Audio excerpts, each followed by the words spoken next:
बिस्मिल्लाहिर्रहमानिर्रहीम। अस्सलाम वालेकुम। मैं हूँ आसिफ और आप देख रहे हैं आसिफ फूड एंड टेस्ट। तो दोस्तों, आज मैं आपके लिए रमज़ान स्पेशल में पोटैटो पिज़्ज़ा कटलेट्स की रेसिपी लेकर आया हूँ। ये पिज़्ज़ा कटलेट्स हम स्पेशल तरीके से बनाएंगे जो इंतहाई लजीज, क्रिस्पी और यमी तैयार होंगे। वीडियो मुकम्मल देखिएगा, स्किप ना कीजिएगा। तो आइए इन कटलेट्स को बनाना शुरू करते हैं। बिस्मिल्लाहिर्रहमानिर्रहीम।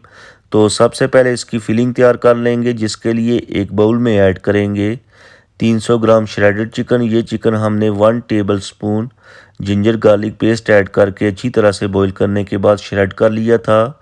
एक प्याज ऐड करेंगे मीडियम साइज़ बारीक चॉप किया हुआ।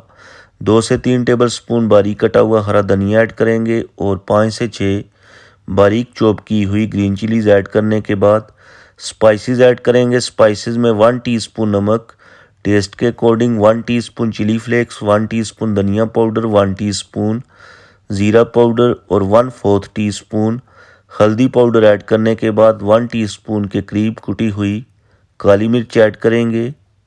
अब इन सारी चीज़ों को अच्छी तरह से मिक्स कर लेंगे। अच्छी तरह से आपने मिक्स करना है ताकि सारी चीज़ें एक जान हो जाएं। तो यहाँ पर अच्छे से मिक्सिंग हो चुकी है। अब इसको रखते हैं साइड पे और आ जाते हैं नेक्स्ट स्टेप की तरफ।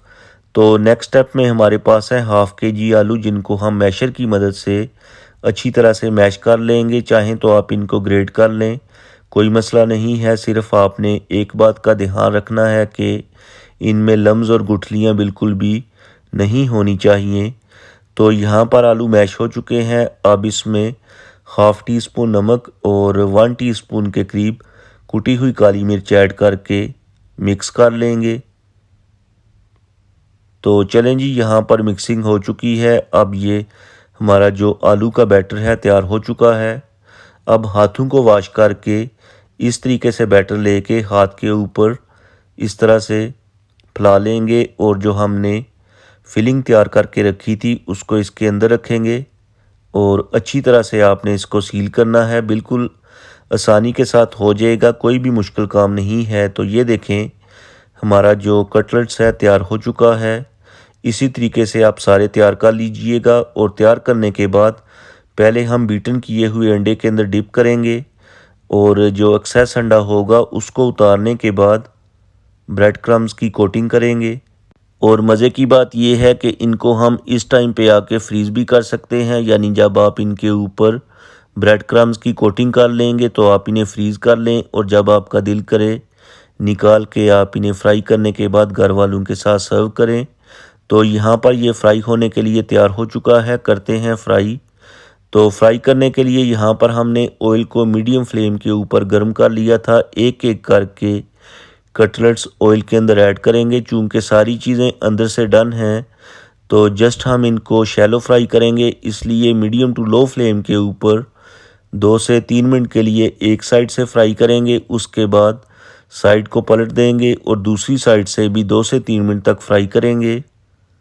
तो यहाँ पर ये देखें, माशाल्लाह तैयार हो चुके हैं। पूरे घर में खुशबुएं फैली हुई हैं। करते हैं डिश आउट और उसके बाद आपको दिखाते हैं फाइनल लुक। होप कि आपको आज की रेसिपी पसंद आई होगी। आप इस रेसिपी को ज़रूर ट्राई करें, अपनी फैमिली और फ्रेंड के साथ शेयर करें। इंशाल्लाह सब घर वाले आपकी तारीफ़ करेंगे। और अगर आपने आज कुछ भी अच्छा सीखा है तो वीडियो को लाइक और शेयर कर दें। चैनल पे नए हैं तो प्लीज़ चैनल को सब्सक्राइब कर लें ताकि आपको मेरी नई नई वीडियोस और फूड आइडियाज़ देखने को मिलें। अब मैं आपसे इजाज़त चाहूँगा, अगली वीडियो तक दुआओं में याद रखिएगा अपना और अपनी फैमिली का ख्याल रखें। अल्लाह हाफिज़।